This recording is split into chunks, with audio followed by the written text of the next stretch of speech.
Hey there, Saber fans, Shamim here. Today we're doing a video review on the Count by SaberForge. This is their rendition of the Count Dooku curved lightsaber hilt from episodes 2 and 3. Count Dooku, of course, played masterfully by the late great Christopher Lee. May he rest in peace.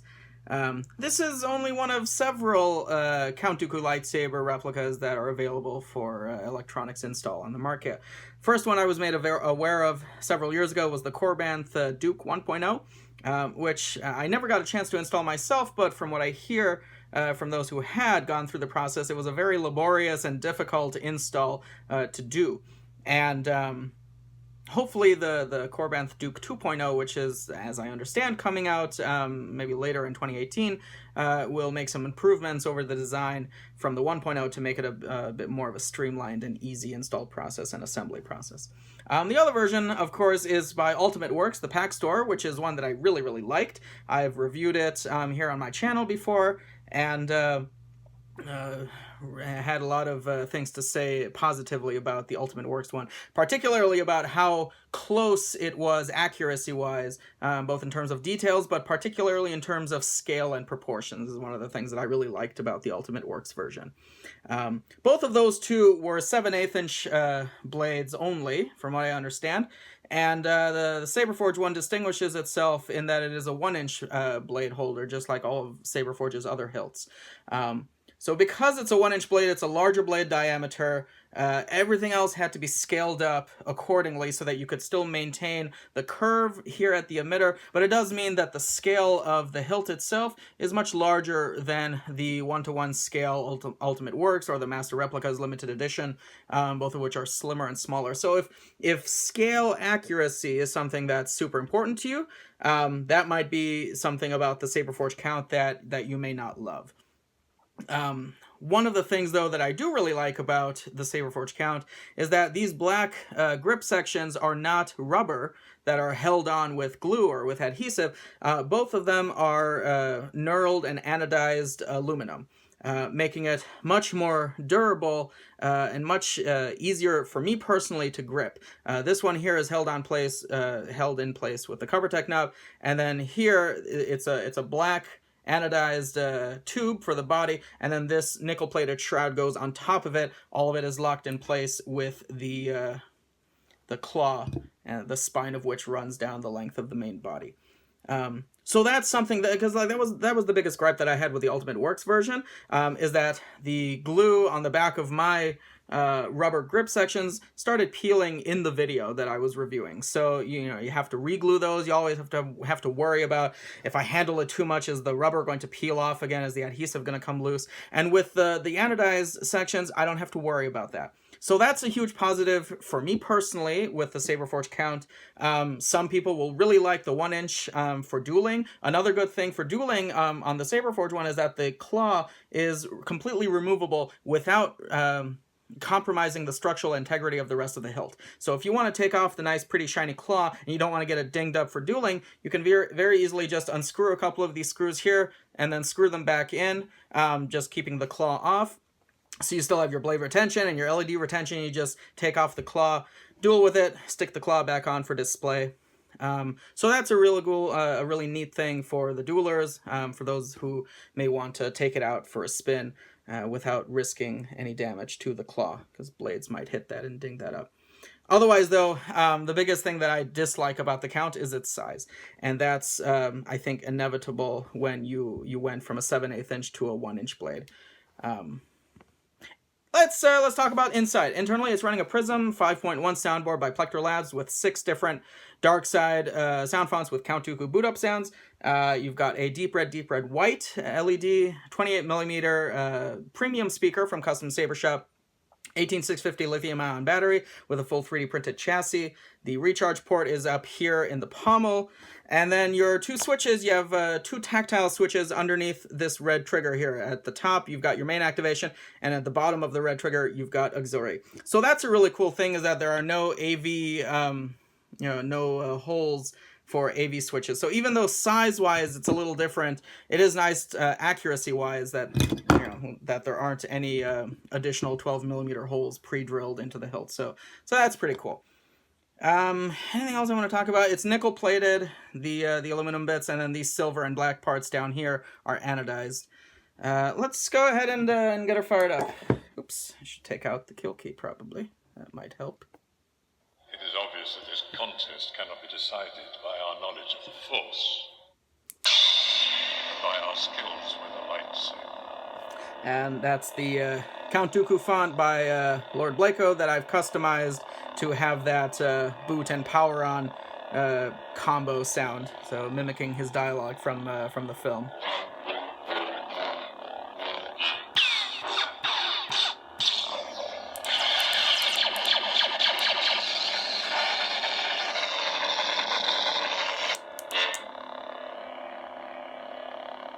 There's your color change to a white. A little red flash on Clash. And color change back to red. Come on.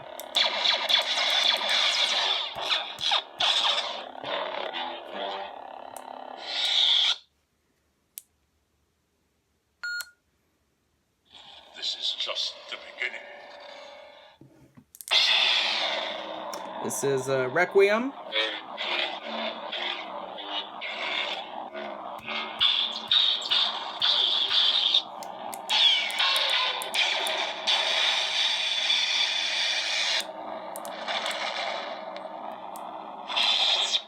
One of the cool things is that the Count comes with a nickel-plated apprentice blade plug to match the rest of the hilt.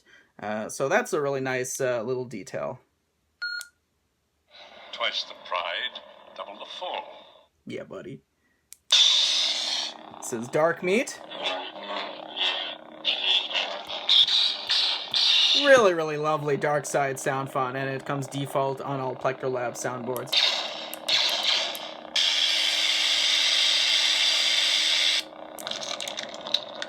Very strange color change sound, though. I don't know what that's about. Probably the only thing about Dark Meat that I don't like.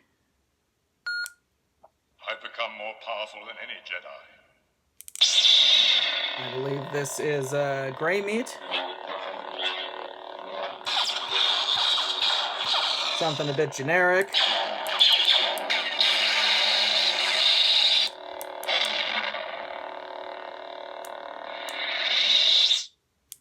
What else do we have? You have interfered with our affairs for the last time. This is Ordinal.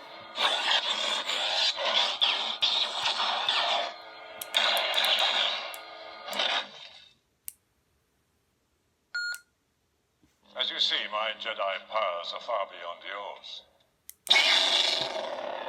Gore! Oh, that's the dark side snap hiss that Count Dooku gets the first time he ignites his lightsaber against Obi-Wan. I've ranted about this this amazing power on before, but we're gonna do it again because I love it.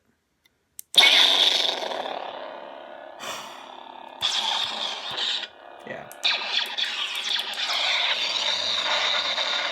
This sound font is also Count Dooku by Lord Blako. I have it on there twice. Let's throw a blade in there.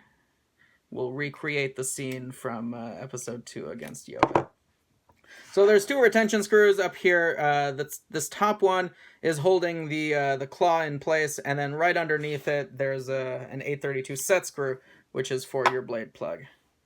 There you can see your deep red, white LED in there. You got almost 2 inches of blade depth in here, which is pretty cool. Makes it very sturdy and durable. Alright. It is obvious that this contest cannot be decided by our knowledge of the Force, but by our skills with the lightsaber.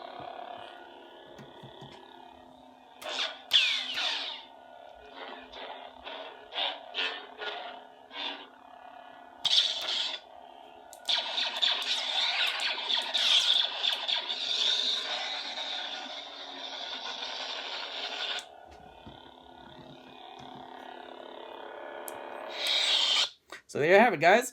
SaberForge's Count. Their Count Dooku-inspired lightsaber.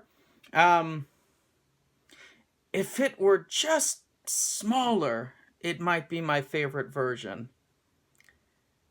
Anyway, I have small hands, and so for people who have hands larger than me, it may be the perfect size, and that would be, it's perfect for you. So, power to you if the size, if size matters not to you.